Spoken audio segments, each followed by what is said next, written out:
საღამოშვიდობის პარასკევია და თქვენ ტრადიციულად გზამკვლევს უყურებთ. მე ნაზი ქობულაძე ვარ. აჭარის რეგიონში არსებული კულტურული მემკვიდრეობის ძეგლების რეაბილიტაცია, კონსერვაცია. სააგენტოს მართვაში მყოფი გონიო აფსაროსისა და პეტრას არქეოლოგიურ-არქიტექტურული კომპლექსების ინფრასტრუქტურის მოწყობა, არქეოლოგიური ექსპედიციები და მარკეტინგული ღონისძიებები. აჭარის კულტურული მემკვიდრეობის დაცვის სააგენტოს საქმიანობის ძირითადი მიმართულებებია. არსებულ გამოწვევებზე, მიღწევებზე და მიმდინარე პროექტებზე ჩვენ დღეს სააგენტოს დირექტორის მოვალეობის შემსრულებელი ზაურ ახვლეტიანი გვესაუბრება, მანამდე კი ვნახოთ რეპორტაჟი. ზვარეს მეჩეთი, რომელიც ქედის მუნიციპალიტეტში მე-19 საუკუნის ქართული ხუროთმოძღვრების ერთ-ერთი უნიკალური ნიმუშია, ავარიულია. შენობა ორსართულიანია და ქვის ცოკოლზე დაშენებულ ტრადიციულ ლაზური სახლის ხუროთმოძღვრულ სახესხვაობას წარმოადგენს. როგორც სპეციალისტები ამბობენ, ასეთ მეჩეთებს ძირითადად აჭარელი და ლაზი ოსტატები აშენებდნენ. მეჩეთი თავისი მხატვრული ორნამენტებით და გაფორმებით წარმოადგენს ქართული კულტურული მემკვიდრეობის ძეგლს. მსგავს მეჩეთებზე შეხვდებით სიცოცხლის ხის მოტივებს, ბორჯღალოს ვაზის ორნამენტებს, რომლებიც უნიკალურია. საქართველოს მუფთი ამბობს, რომ მეჩეთების უმრავლესობა, რომელიც აჭარაშია, სიძველის გამო რეაბილიტაციას საჭიროებს. აჭარის ისტორიული მეჩეთები ძირითადად ხის მეჩეთებია, რომლებიც გამოირჩევა თავისი უნიკალური ისტორიული ორნამენტებით, ძალიან ბევრი მათგანი სავალალო მდგომარეობაშია და ესაჭიროება სასწრაფოდ სარესტავრაციო ადგენითი სამუშაოები. მივმართეთ გასულ წელს აჭარის ძეგლთა დაცვის ეროვნულ სააგენტოს დაკმაყოფილდა ჩვენი თხოვნა და ორ მეჩეთზე დაიწყო, ასე ვთქვათ, გაიცა ორ მეჩეთზე ნებართვა, რომ მოხდეს მათი რესტავრაცია. ქედაში კიდევ ერთი მეჩეთი, რომელიც კულტურული მემკვიდრეობის ძეგლია, სოფელ ძენწმანშია. იგი მე-19 საუკუნით თარიღდება. ნაგებობა თითქმის სრულად ინარჩუნებს ავთენტურობას და წარმოადგენს ქართული საკულტო არქიტექტურის მხატვრულ ნიმუშს. აქაც პროექტით გათვალისწინებულია ცოკოლის სართულის კედლის აღდგენა. მოეწყობა სადრენაჟო სისტემა. ჯამში სულ ორი მეჩეთის რეაბილიტაციისთვის, რომელიც ორწლიანი პროექტია, 500,000 ლარი დაიხარჯება. თავიდან ყველა აბსოლუტურად ელემენტი და დეტალი, რაც კი ამ მეჩეთს გააჩნია და რომელიც ნაკლულია, ძირითადად ყველა დაზიანებულია, დროის სრულობამ დააზიანა, დაინომრება, მოხდება მათი ფოტოფიქსაცია, შემდეგ სათუთად მათი გადაწყობა და შენახვა სათბურში. ანუ სახელოსნოში, სადაც შემდგომ რესტავრატორის ზედამხედველობის ქვეშ მოხდება ამ ნაკლული ელემენტების რესტავრაცია. ის ელემენტები, რომლებიც დაკარგულია და აღდგენას არ ექვემდებარება, ფოტოფიქსაციისა და ნიმუშის მიხედვით იქნება აღდგენილი. გარდა ზვარეს მეჩეთისა, რეაბილიტაცია ასევე უტარდება ძენწმანის ჯამეს. ძენწმანის ჯამე უკვე არის დაშლილი და გადატანილია სპეციალურ საწყობში, სადაც ის მუშავდება სპეციალური ხსნარებით და მიმდინარეობს მისი აღდგენითი სამუშაოები. როგორც აჭარის კულტურული მემკვიდრეობის სააგენტოში აცხადებენ, მიმდინარე წელს სრული რეაბილიტაცია ჩაუტარდება 7 ძეგლს. ასევე გაგრძელდება ხინოწმინდაში იოანე ნათლისმცემლის ტაძრის რეაბილიტაცია, ასევე ღვთისმშობლის საკათედრო ტაძრის სარეაბილიტაციო სამუშაოები. რაც შეეხება ლაოჯინჯაოს სახელობის მუზეუმის სარეაბილიტაციო სამუშაოებს, აქ 500,000 ლარია გათვალისწინებული. ისევე როგორც გასულ წლებში წელსაც განხორციელდება არქეოლოგიური ექსპედიციები. გარდა ზვარესა და ძენწმანის მეჩეთების რეაბილიტაციისა, შეიძლება ითქვას, რომ კულტურული მემკვიდრეობის დაცვის სააგენტო რამდენიმე მიმართულებით მუშაობს. პირველი ეს არის ურბანული კულტურული მემკვიდრეობის ძეგლების რეაბილიტაცია, რაც მოიცავს ქალაქ ბათუმში არსებული ავარიულ მდგომარეობაში მყოფი ძეგლების რეაბილიტაციას. ამ მიმართულებით სააგენტო 3 მილიონ ლარზე მეც დახარჯავს. შეძენილი აქვს უკვე 2024 წელში პროექტები, რომლებიც პროცედურებს გადის ნებართვებთან დაკავშირებით, რომლის საფუძველზეც უკვე დაიწყება სარეაბილიტაციო სამუშაოები.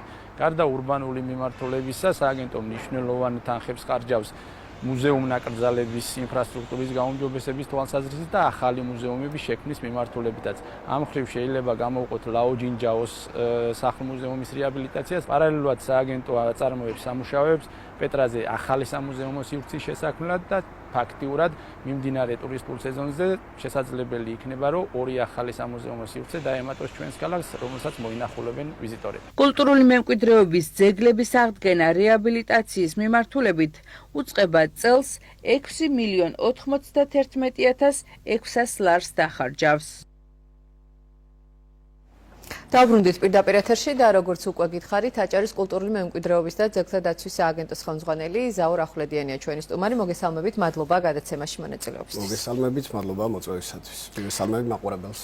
ბატონ ზაურ, პირველ რიგში შევაჯამოთ 2024 წელს განხორციელებული მასშტაბური სამუშაოები და შემდეგ უკვე ცხადია გადავალთ 2025 წლის ბიუჯეტზე და იმ მიმართულებებზე, რა მიმართულებებითაც გადანაწილდა მიმდინარე წლის ბიუჯეტი. გონიო აფსაროსის სამუზეუმო სივრცის განახლება, პეტრასციხის ტერიტორიაზე სამუზეუმო სივრცის მოწყობა და ასე შემდეგ მოგვიყევით, მოკლედ რა ტიპის სამუშაოები ჩატარდა, რა მდგომარეობა ახლა იქ?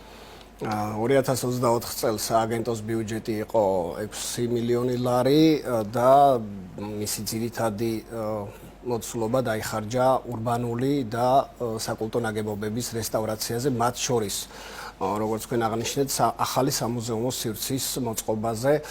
ის სამუზეუმო საექსპოზიციო დარბაზი, რომელიც გონიოს ციხეში არსებობდა 2007 წლიდან საკმაოდ მოძველებული იყო და საჭიროებდა განახლებას. ჩვენ შევიძინეთ 2024-ში პროექტი და 24-შივე დავიწყეთ მისი რესტავრაციის სამუშაოები და ვფიქრობ, ერთ-ერთი საუკეთესო სამუზეუმო სივრცე შეემატა ბათუმს და აჭარის რეგიონს. ასევე პეტრაზე გარკვეული ობიექტები, რომლებიც მშენებლობის დროს იყო გათვალისწინებული სამუზეუმო სივრცეებისთვის, 2024-ში დაიწყო მისი მოწყობა და 2025-ში რამდენიმე დღეში დაახლოებით დასრულდება ერთ-ერთი კერამიკის განყოფილების ერთ-ერთი ობიექტის მოწყობა. დაახლოებით 750,000 ლარი დაიხარჯა ამ ორივე ობიექტზე. რა თქმა უნდა, სამუშაოები არ მოიცავს სრულ დასრულებას, გონიო მუდმივად საჭიროებს განახლებას და საკმაოდ დიდი თანხები ამისთვის საჭირო, თუმცა რა თქმა უნდა ყოველწლიურად ჩვენ ვახორციელებთ არა მხოლოდ სამუზეუმო სივრცის განახლებას, არამედ კონგურების და სხვა ტიპის სამუშაოებს, მათ შორის რომაული ყაზარმა აშენდა, რომლის ბიუჯეტიც იყო 9 მილიონი, იქ მოეწყო იმიტირებული სივრცე რომაული ჯარისკაცების და დიდგვაროვნების ყოფაცხოვრების და ვფიქრობ ერთ-ერთი საუკეთესო ობიექტი გამოვიდა სხვათა შორის კულტურული მემკვიდრეობის სააგენტოს თანამშრომელმა არქიტექტორებმა გააკეთეს მისი დიზაინი და პროექტი. ავარიულ მდგომარეობაში მყოფ კულტურული მემკვიდრეობის ძეგლებთან დაკავშირებით მინდა რომ ვისაუბროთ. თქვენს მიერ მოწოდებული ინფორმაციაში წერია რომ 7 ძეგლის სარეაბილიტაციო სამუშაოების პროექტი შეიძინეთ, მცირე რეაბილიტაციებიც ჩატარდა რამდენიმე შენობაზე. მოგვიყევით ამის შესახებ და ზოგადად ავარიულ მდგომარეობაში მყოფი კულტურული მემკვიდრეობის ძეგლები ერთ-ერთი მნიშვნელოვანი გამოწვევაა ჩვენს ქალაქში და ჩვენს რეგიონში და ამის ირგვლივ ცოტა მასშტაბურად რომ ვისაუბროთ. საკმაოდ დიდი რაოდენობით, სამწუხაროდ დიდი რაოდენობით გვაქვს ავარიული ძეგლები ბათუმის ტერიტორიაზე და არა მხოლოდ, არის ასევე ქობულეთშიც და ეხლა უკვე ქედაში რამდენიმე ურბანულ უნიკალურ ძეგლს ხის ლაზური ტიპის სახლებს ვივანიჭეთ სტატუსი და ისიც საჭიროებს სარეაბილიტაციო სამუშაოებს. სამწუხარო ფაქტია, არაერთხელ მithქვამს თქვენთან ეთერში, რომ მესაკუთრეების მომართვიანობის შესაბამისად ჩვენ ვახორციელებთ გადაუდებელი საჭიროების მქონე ავარიული ძეგლების საპროექტო დოკუმენტაციის შესყიდვას და ეს საკმაოდ დროში მოცულობითია, იმიტომ რომ აი ვთქვათ 2023 წელს უნდა შევისყიდოთ 2024-ში გასარესტავრირებელი ობიექტები, მათი ხარჩაღრიცხვა და 2024-ში უნდა გამოცხადდეს ტენდერი სამუშაოების შესრულებაზე. თუმცა იქ მერე უკვე იჩენს თავს ისევ მესაკუთრეებთან და მოსახლეობასთან პრობლემები და სამწუხაროა რომ ძალიან ბევრი პროექტი გვაქვს განხორციელებელი, იმიტომ რომ ძალიან ბევრ მესაკუთრეს, მაცხოვრებელს მიაჩნია რომ ძეგლის რეაბილიტაცია იმ სწორი მეთოდოლოგიით, რაც კანონით დაშვებული არ უნდა ხორციელდებოდეს და ითხოვენ ახალი ტიპის საცხოვრებელი სახლების მშენებლობას, რაც დაუშვებელია და რა თქმა უნდა ჩვენც არ გვაქვს უფლება რომ მათი რესტავრაცია მოვახდინოთ მათი თანხმობის გარეშე. თუმცა ვახერხებთ მაინც სარეაბილიტაციო სამუშაოების წარმოებას. რამდენიმე მცირე სამუშაოები განხორციელდა, ეს არის ბათუმში ასათიანის შვიდში, მემედაბაშიძის 23-ში, როგორც ვიტრაჟების განახლება, ასევე შიდა ინტერიერის განახლება. ციხისძირშიც გარკვეული ობიექტები, რომლებიც იყო კულტურული მემკვიდრეობის ძეგლი, მათი აღდგენა, რესტავრაცია განხორციელდა. ასევე ყველაზე მთავარი არის ის, რომ 2022-23-ში პირველი ეტაპი დავასრულეთ ბათუმის საკათედრო ტაძრის რესტავრაციის, როგორც სახურავის, ასევე ფრესკების ნაწილში და 2024-ში დავიწყეთ მეორე ეტაპი, მისი სრული აღდგენა, რესტავრაცია, რომელიც წელსაც მიმდინარეობს და რა თქმა უნდა, გზადაგზა იჩინა გარკვეულმა ახალმა სამუშაოებმა თავი, რომელიც პროექტირება მიმდინარეობს უკვე და რა თქმა უნდა სრულფასოვნად მოხდება ამ საკულტო ნაგებობის რესტავრაცია. 2024-ში დავიწყეთ ასევე სიუჟეტში რაც იყო ნაჩვენები ორი ჯამის, ძენწმანის და ზვარეს ჯამის რესტავრაცია და მიმდინარეობს წელსაც. საკმაოდ მოცულობითი და შრომატევადი სამუშაოებია რესტავრაციის ნაწილი და არ ხდება ერთბაშად მისი აღდგენა, იმიტომ რომ გარკვეული მეთოდოლოგია არის, რომელიც უნდა იქნეს დაცული, როგორც ხის ორნამენტებიან შენობაზე, ასევე პეტრას ციხეზე, გონიოს ციხეზე, სადაც კირდუღაბით ხდება გარკვეული კონსერვაციის სამუშაოები. 2024-ში განხორციელდა ასევე პეტრაზე 250,000 ლარი იყო ღირებულება არქეოლოგიური უბნების საკონსერვაციო სამუშაოები. სამწუხაროდ ბევრს მიაჩნია, რომ მხოლოდ ბათუმის მასშტაბით არის ურბანული ძეგლების აღდგენა ჩვენი მოვალეობა, თუმცა აქვე ჩვენი მოვალეობა არის ასევე საფორტიფიკაციო ნაგებობების ეს პეტრა, გონიოა თუ გვარას ციხე, რომელსაც მალე დავიწყებთ სამუშაოებს, მათი აღდგენა, რესტავრაცია და ასევე გონიოს ციხეში განხორციელდა გარკვეული სამუშაოები. ხინოწმინდის ეკლესიაზე საკმაოდ დიდი ხანია მიმდინარეობს სამუშაოები და გარკვეული შეზღუდვები იყო აჭარის საგზაო დეპარტამენტი ახორციელდებოდა 2024-ში გისის რეაბილიტაციას და ცოტა შეფერხება ჰქონდა რეაბილიტაციაში, თუმცა რა თქმა უნდა მიმდინარეობს ეკლესიის მშენებლობა და მიმდინარე წელს დასრულდება სახურავის სამუშაოები და ვფიქრობ სექტემბერში უკვე, როცა ხდება ხინოწმინდის დღესასწაული 11-12 სექტემბერს გარკვეული წინსვლით დახტება. გარკვეული ტიპის შენიშვნები და კითხვის ნიშნები არსებობდა ხინოწმინდის რეაბილიტაციასთან დაკავშირებით. მე ნანახი მაქვს თქვენი საპასუხო კომენტარებიც ამასთან დაკავშირებით.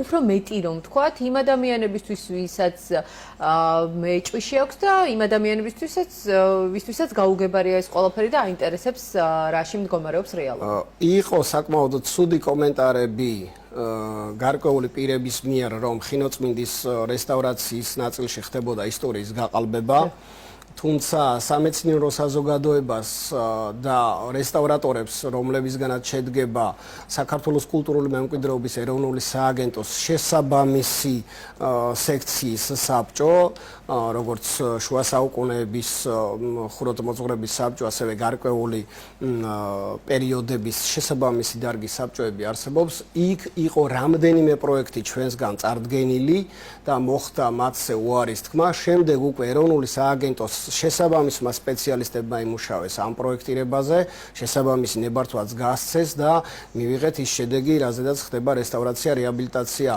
ის რომ სწორი მეთოდოლოგიით არ ხდება მისი აღდგენა, ამაზე იყო გარკვეული შენიშვნები, რომ რატომ ხდება თანამედროვე ტიპის ბლოკით მშენებლობა. ის საძირკველი, რაც ამ ეკლესიას მე-6 საუკუნის მერე გააჩნდა, სამწუხაროდ ის ვერ აიტანდა გარკვეულ დატვირთვას და მოხდა მსუბუქი მასალით მისი აღდგენის პროცედურები. თუმცა იერსახე და სრული დასრულებული ფორმა, რაც ექნება ამ ეკლესიას ინფორმაციას იქნება სწორედ იმ ლიტერატურის შესაბამისად, რაც იმ პერიოდის მე-7 საუკუნის ეკლესიების ისტორიას გააჩნდა. გასაგებია, დაუბრუნდეთ კერძო საკუთრებაში არსებულ კულტურული მემკვიდრეობის ძეგლების საკითხს. ჩვენ აღვნიშნეთ კიდეც, რომ გარკვეული ტიპის გამოწვევები ამასთან დაკავშირებით არსებობს და ძალიან შრომატევადი არის მოსახლეობასთან მოლაპარაკება.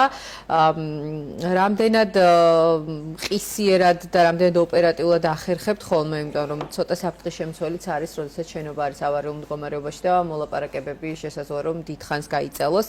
ასევე მაინტერესებს, რამდენად ხშირად აქვს თვითნებურ, ეგრეთ წოდებულ რესტავრაციას თუ რემონტს ადგილი. თვითნებურ რესტავრაციებს უფრო არ აქვს ადგილი, უფრო აქვს უნებართო სამუშაოებს.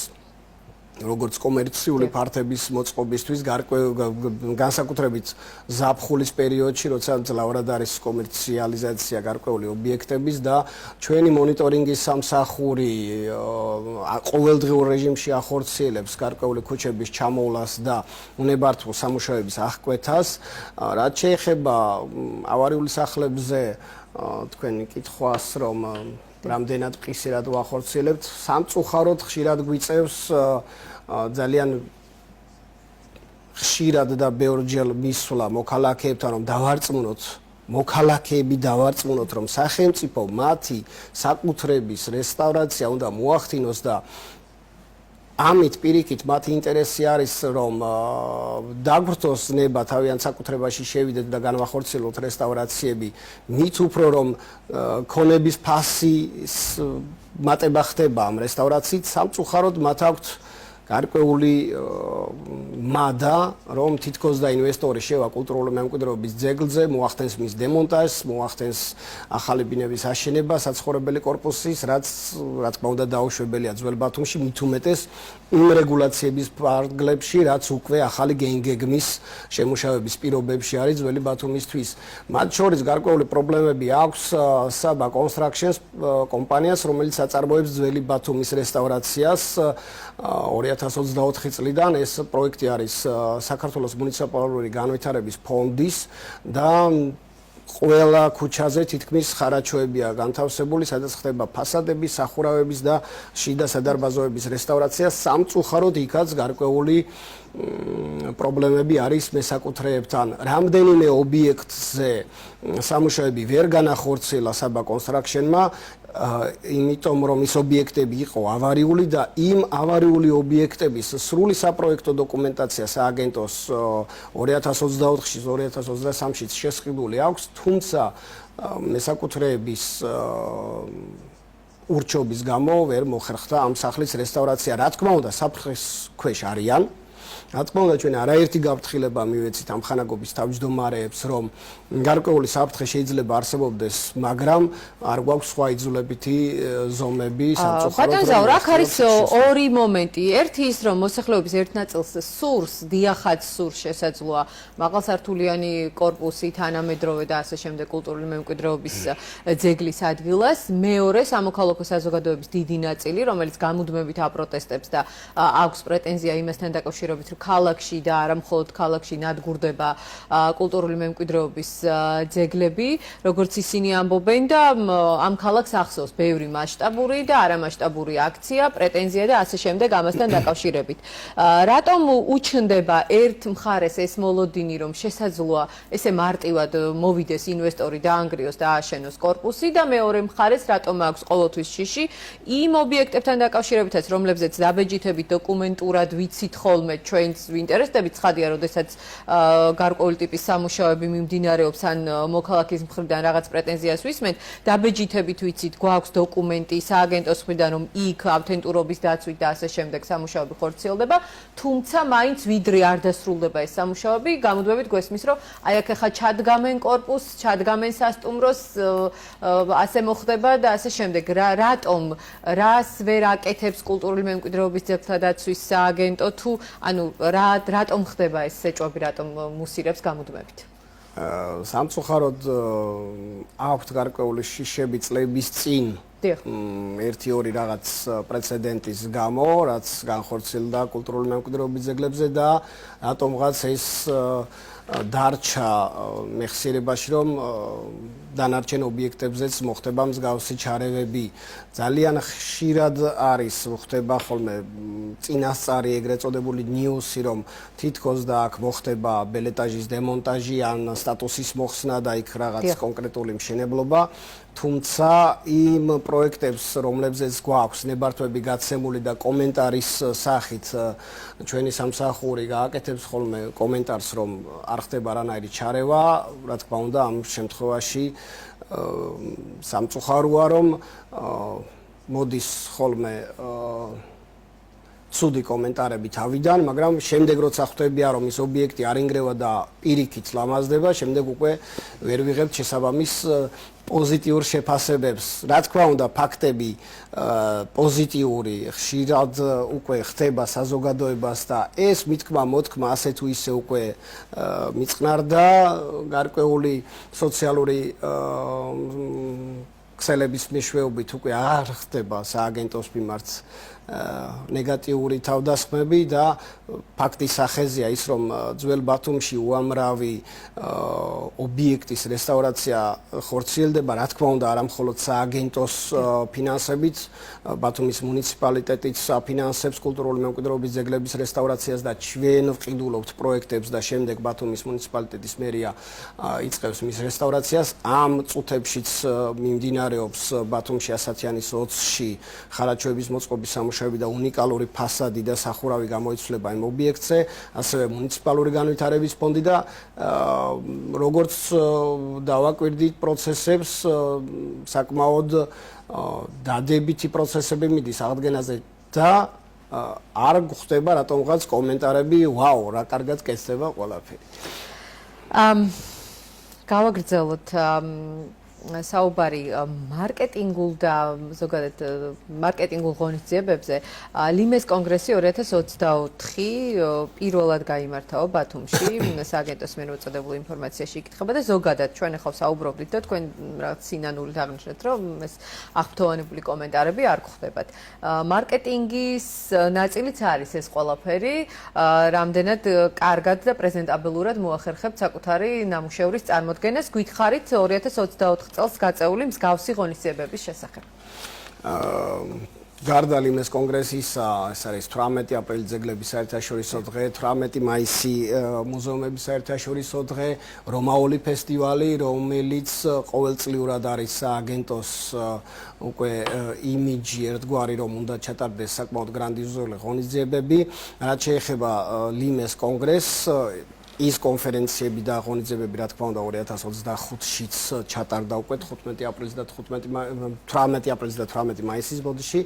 რაც შეეხება ლიმეს კონგრესს, 2021 წელს ჩვენ გავხდით გამარჯვებულები ჰოლანდიაში გამართულ რომაული საფორტიფიკაციო ადგილების ღირსშესანიშნავი ობიექტების და არქეოლოგიური ობიექტებისადმი მიძღვნილი კონგრესია. ოლიმპიური პრინციპით გადადის 3 წელიწადში ერთხელ და ჩვენ გავხდით შემდეგი ლოკაცია. 350-მდე უცხო ქვეყნის მოქალაქე, 42 ქვეყნის მოქალაქე იყო ამაში ჩართული. 7 დღის განმავლობაში მიმდინარეობდა ბათუმის უნივერსიტეტში სემინარი, კონფერენციები და რა თქმა უნდა ექსკურსიები არა მხოლოდ აჭარის, არამედ საქართველოს და თურქეთის მხარეს, ტაო-კლარჯეთის მხარეს ქართული ძეგლების მოსანახულებლად გარკვეული ექსკურსიები. სხვათა შორის აქვე მინდა ვთქვა, რომ იყო გარკვეული კითხვები, რამდენი დაუჯდა სააგენტოს და სახელმწიფოს ეს კონფერენცია. ამ კონფერენციაში და კონგრესში კონტრიბუცია გასწია იმ 350-ვე მოქალაქემ, რომელმაც გარკვეული 250-დან 300 ევრომდე მოსაკრებელი გადაიხადა და შემიძლია ვთქვა, რომ სააგენტოს არ დაუხარჯავს ამ კონგრესისთვის თანხა. შემდეგი ლოკაცია იქნება 2027-ში მაროკოში და იმდენად აღფრთოვანებული იყო როგორც კომიტეტის წევრები, ასევე ის პროფესორები და სპეციალისტები სხვადასხვა უამრავი უნივერსიტეტიდან, რომ დასვეს კითხვა მაროკოშიც იგივე კლასის კონგრესი იქნება თუ ну და ასე შემდეგ. რა თქმა უნდა, წელსაც იქნება სექტემბერში რომაული ფესტივალი, რომლისთვისაც უკვე მზადება მიმდინარეობს. გარდა იმ აქტივობებისა, რასაც სააგენტო აკეთებს, კულტურის სამინისტროსაც აქვს გარკვეული აქტივობები, მართვეს კონცერტი უკვე ჩატარდა გონიოს ციხეში, საკმაოდ დიდი ანშლაგით და არაჩვეულებრივი კონცერტი იყო 27 აგვისტოს პეტრაზე უმასპინძლებს საჯარის კულტურის სამინისტრო ანსამბლ ქართულ ხმებს და ანსამბლ ბათუმს და ეს იქნება უფასო ქალაქებისთვის, რა თქმა უნდა, ამისთვის შესაბამისი აფიშებიც იქნება წინასარგაკრული და სხვა ღონისძიებები, რაც სააგენტოს აქვს დაგეგმილი, ვფიქრობ, საკმაოდ მასშტაბურია. გარდა იმისა, რომ ეს ხდება როგორც ვიზიტორებისთვის და სეზონურად, ჩვენ გვაქვს ასევე 2011 წლიდან სასკოლო ბავშვებისთვის გაკვეთილები პეტრას ციხეზე და გონიოს ციხეზე, სადაც ხდება როგორც მეცნიერების ჩართულობა, ასევე მათგან ბავშვები არიან აქტიურად ჩართული საველე საბავშვო არქეოლოგიაში, სადაც თვითონ ეუფლებიან იმ ნიუანსებს და იმ მნიშვნელოვან საკითხებს, რაც არტეფაქტების მოპოვება და სხვათა შორის საკმაოდ ბევრი გახდა არქეოლოგიური ფაკულტეტის სტუდენტები. ეს არის საკითხი, რომელზეც აუცილებლად მინდოდა მესაუბრა, ოღონდ ცოტა მოგვიანებით ჩვენ წინა გადაცემაში უნივერსიტეტის რექტორთან ვსაუბრობდით ამაზე და რაღაცნაირად გადავეცი ის პრობლემები, რომელიც ამ მხრივ არსებობს, იგივე ექსპერტების რაოდენობა, სპეციალისტების დეფიციტი და ასე შემდეგ. ამაზე ცოტა მოგვიანებით 2025 წელს 6 მილიონ ლარს აჭარბებს ბიუჯეტი და მინდა მეტი ვისაუბროთ, ჩვენ გარკვეულწილად შევეხეთ გარდამავალ პროექტებს და არ გვისაუბრია ჩაკში ლაო ჯინჯაოს სახელობის მუზეუმის რეაბილიტაციაზე. ესეც დაწყებული ამბავია, ჩვენ გვახსოვს სტუმრები, ესე მასშტაბური და წარმომადგენლობითი ღონისძიება, გითხარით ახლა რა ვითარება იქ და რა მოლოდინები გააქვთ. მოლოდინი ყველას გვაქვს ძალიან ესეთი ამბიციური. საკმაოდ ერთ-ერთი საკმაოდ ესეთი ყველასთვის ცნობილი მიტოვებული რაღაც უსახური ტერიტორია იქცა არაჩვეულებრივი ტერიტორიად უკვე დაახლოებით 2 თვეში დამთავრდება გარე სარეაბილიტაციო სამუშაოები ამ შენობის და ტერიტორიის 990.000 ლარი არის ბიუჯეტი ძეგლის რესტავრაცია რეაბილიტაციაზე. ოღონდ ეს არ მოიცავს ინტერიერს და სამუზეუმო სივრცის მოწყობას. ზუსტად ხვალ ჩამოვლენ ისევ ჩინეთის დელეგაცია და ის ტექნოლოგები, რომლებიც მუშაობენ ამ ლაო ჯინჯაოს ინტერიერის დიზაინზე. ნივთების სპეციალურ სადგამებზე თანამედროვე, ასე ვთქვათ, ტექნოლოგიების გამოყენებით და მუზეუმში, ბათუმის არქივში და თბილისში გარკვეული მუზეუმებში არსებული ლაო ჯინჯაოს ნივთების 3D სკანირება მიმდინარეობს, სპეციალური აპარატურა ჩამოაქვთ ამით, რაც ლაო ჯინჯაოს მუზეუმში თავადვე დააფინანსებენ და საჩუქრად გამოგცემენ სააგენტოს, რომ უზარმაზარ ეკრანებზე, LED ეკრანებზე გავიდეს 3D ანიმაციაც, რეჟისურაც, გარკვეული ნივთები, რომლებიც ასევე პეკინში არის ლაო ჯინჯაოსი, რა თქმა უნდა, ყველა ნივთს ვერ გადმოგცემენ, იმიტომ რომ ზუსტად ვერ ვიხსენებ, ჩინეთში ერთ-ერთ ქალაქში ახლა უკვე შენდება მუზეუმი ლაო ჯინჯაოს სახელობის და მოხდება ამ ორი მუზეუმის დამეგობრება. სწორედ ხვალიდან 4 დღის განმავლობაში ისევ იქნება ეს დელეგაცია და ამ საკითხებზე გვექნება მოლაპარაკება. ვფიქრობ, დაახლოებით სექტემბრის თვისთვის ჩვენ გვექნება უკვე ინტერიერის დიზაინი და სამუშაოებს გავნაგრძავთ და დაახლოებით იანვარ-თებერვლის თვეში შეემატება აჭარის რეგიონს ერთ-ერთი ასე ვთქვათ გამორჩეული საგანმანათლებლო და კულტურული კერა ლაო ჯინჯაოს რუკაზეც საკმაოდ მნიშვნელოვან ადგილს და ღირსეულ ადგილს დაიკავებს. სახელობის ფიქრობ ლაო ჯინჯაოს სახელობის ქართული ჩაის მუზეუმი, სადაც ჩაის დეგუსტაციაც მოხდება, რომლის ეზოშიც და ტერიტორიაზეც ვაკეთებთ ჩაის ლაბირინთს და ნებისმიერ ვიზიტორს შეუძლია ჩაის გარკვეული სახეობები დააგემონოს და რა თქმა უნდა პეტრას მარშრუტში იქნება გზად ლაო ჯინჯაოს მუზეუმიც. ესეც იქნება რა თქმა უნდა სააგენტოს მართვის ქვეშ და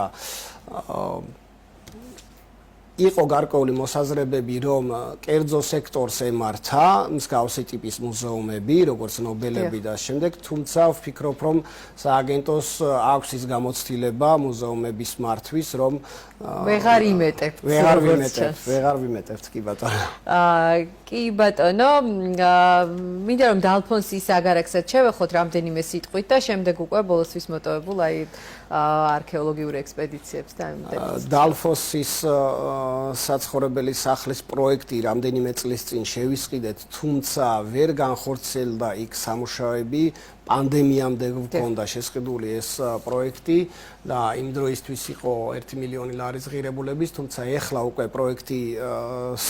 პროექტის გადაწყობა მოახდინეთ დღევანდელ რეალობასთან, ბოტანიკურ ბაღთან გვაქვს მჭიდრო კონტაქტი და გარკვეული ხარვეზები იქნა შესწორებული პროექტში. რამდენიმე დღეში გამოვაცხადებთ ტენდერს დალფონსის ხის უნიკალური აგარაკის რესტავრაცია აღდგენაზე, დაახლოებით 1,5 მილიონი ლარი იქნება მისი ბიუჯეტი და 2026 წლის ბოლოსთვის ვარაუდობთ მის დასრულებას. შემდეგ უკვე ინტერიერში რას მოაწყობს ბოტანიკური ბაღი, ვფიქრობ მათ ჰქონდათ გარკვეული სურვილი რომ საგანმანათლებლო დაწესებულება გაეკეთებინათ ვიზიტორებისთვის და ვფიქრობ სააგენტო ამით ერთ მნიშვნელოვან ძეგლს გადაარჩენს. კი ბატონო, გადავიდეთ სამეცნიერო ნაწილზე, ექსპედიციები, ბეჭდვითი გამოცემები და ასე შემდეგ. საკმაოდ მნიშვნელოვანი ექსპედიციებიც იმართება წლიდან წლამდე, რომელიც აი ძეგლების დაცვას, რემონტებს და ასე შემდეგ მიღმარჩება ცოტა ჭრილში და ამიტომ მინდა რომ ამაზე ცოტა მეტი ვისაუბროთ. ყოველწლიურად რეგიონის 6-ვე მუნიციპალიტეტში ვახორციელებთ არქეოლოგიურ საველე სამუშაოებს. სააგენტოს ასე ვთქვათ ექსკლუზივი არის ის, რომ პეტრა, გონიო, ფიჭვნარის არქეოლოგიურ გათხრებზე ყოველწლიურად ხარჯავს დაახლოებით 100,000 ლარს და ეს საველე სამუშაოები, რა თქმა უნდა, არის ზაფხულის სეზონზე და საკმაოდ შრომატევადი საქმიანობა. იყო ხოლმე კომენტარები, რომ რატომ მეტ თანხას ვერ იმეტებთ ექსპედიციისთვისო, თუმცა არის ეგეთი მიდგომა მეცნიერებთან, რომ გარკვეული პერიოდი უნდა დახარჯონ საველე სამუშაოებში და შემდეგ რა თქმა უნდა იქ მოპოვებული არა მხოლოდ მასალები, არამედ შეიძლება გარკვეულ ობიექტზე მასალები არ მოიპოვებოდეს, მაგრამ ისეთი მაგალითად როგორც პეტრაზე აღმოჩნდა, ისეთი მე-6 საუკუნის უნიკალური იატაკი აღმოჩნდა, რასაც შესაბამისი დამუშავება და მერე უკვე სამეცნიერო გამომცემლობებში მისი გამოცემა საჭიროებს. ამიტომ მიმდინარე წელს ფიჭვნარის ბაზა, რომელიც არქეოლოგიურმა მუზეუმმა გადმოსცა სააგენტოს სამართავად, იქაც რა თქმა უნდა იქნება არქეოლოგიური სამუშაოები და მახვილაურში გარკვეული შუა საუკუნეების ქვევრები აღმოჩნდა. არის გარკვეული მომართვიანობა ქედიდან და შუახევიდან, სადაც ადამიანი, რომელიც ეზოში გარკვეულ სამუშაოებს ანხორციელებს, საძირკველის ძალიან ხშირად არის როგორც ქვევრის მოპოვება, ასევე კოლხური ცული. რამდენიმე დღის წინაც კიდე იყო ეგეთი მომართვა, სადაც ჩვენი მეცნიერები ავიდნენ და უახლოეს დღეებში დაიწყება ქედის და შუახევის ტერიტორიაზე გარკვეული საველე სამუშაოები. რა თქმა უნდა, შემდეგ უკვე მესაკუთრეს, რომლის ტერიტორიაზეც გარკვეული არტეფაქტები აღმოჩნდება, მათ უჩნდებათ სურვილი, რომ გესტჰაუსები გააკეთონ და გარკვეული ამ ისტორიას დაუკავშირონ ტურისტების ნაკადის შემოდინება. რა თქმა უნდა, ჩვენ ამაში ხელს შევუწყობთ ნებისმიერი ადამიანი, რომელიც აღმოაჩენს თავის საკარმიდამო ტერიტორიაზე რაიმე არტეფაქტებს. ჩვენ გვაქვს აჭარის კულტურული მემკვიდრეობის სააგენტოს ის სამეცნიერო ბაზა, სამეცნიერო კვლევითი ცენტრი, შესაბამისი ლაბორატორია, სადაც ხდება გარკვეული ნივთების აღდგენა, რესტავრაცია და პასპორტიზაცია, რომ ამაში დავეხმაროთ მოქალაქეებს. და რეგიონის ტურიზმის განვითარებაში საკმაოდ დიდი წილი აქვს კულტურული მემკვიდრეობის ძეგლებს. ბოლო კითხვას დაგისვამთ და დაგემშვიდობებით. ჩვენ არაერთხელ გვისაუბრია დეფიციტურ პროფესიებზე და ესეც უქმნის გარკვეულ შეფერხებებს კულტურული მემკვიდრეობის ძეგლების დაცვას, აღდგენას და ასე შემდეგ. არის თუ არა ამ მიმართულებით პროგრესი და როგორ ფიქრობთ თქვენ სხვა უწყებებმა რა უნდა გააკეთოთ იმისთვის, რომ ესე დავიწყებული თუ არაპოპულარული პროფესია, მე ერთხელ ამირან კახიძეს უთხარი, რომ აი თქვენ დეფიციტური პერსონა ბრძანდებით თქო ჩვენი რეგიონისთვის და არა მხოლოდ რეგიონისთვის და აი ესეთი დეფიციტური ადამიანები და დეფიციტური პროფესიები რაღაცნაირად პოპულარული გავხადოთ და მეტი ინტერესი გამოიწვიოს თუნდაც აი ხა ეროვნული გამოცემები მიმდინარეობს და ადამიანებს რომ უჩნდებოდეთ სურვილი მსგავს აქტივობებში ჩართვისა. სწორედ ამისთვის არქეოლოგიური ფაკულტეტი გახდა უფასო და თუმცა საკმაოდ ცოტა არის მიმართვიანობა არქეოლოგიაზე, იმიტომ რომ დეფიციტური პროფესიები, როგორც არქეოლოგობა, ისტორიკოსობა და რესტავრატორობა, ახალგაზრდებს მიაჩნიათ, რომ არ არის შემოსავლიანი და რა თქმა უნდა, ნაკლებად ინტერესდებიან ხოლმე.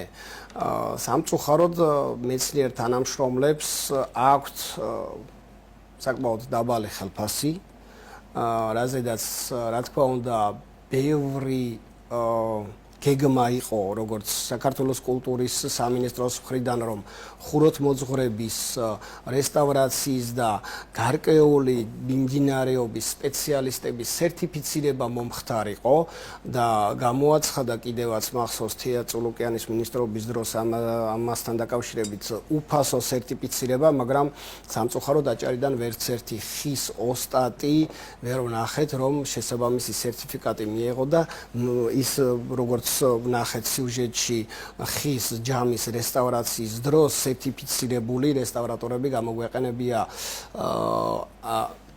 სააგენტოს სისტემაში, როგორც არ ვიცი ხმამაღლა როგორ თქვა, აჭარაში ორი რესტავრატორია, რომელიც აგენტოში მუშაობს და სამწუხაროდ ფაკულტეტები არ არის ბათუმის უნივერსიტეტში.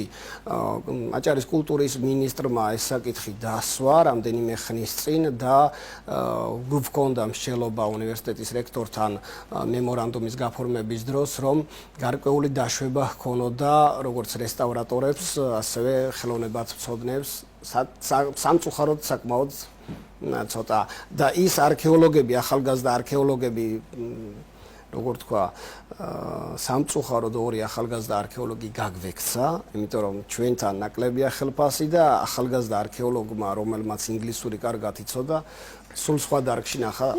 გამოდის რომ მეტი გაქვთ სამუშაო და გელოდებით უკვე სხვა გადაცემაში მეტი პოზიტივით. მადლობა გადაცემაში მონაწილეობისთვის. აჭარის კულტურული მემკვიდრეობის დაცვის სააგენტოს ხელმძღვანელის მოვალეობის შემსრულებელი ზაურ ახვლედიანი იყო ჩვენი სტუმარი. ჩვენ ერთმანეთს მომდევნო პარასკევს შევხვდებით ნახვამდის.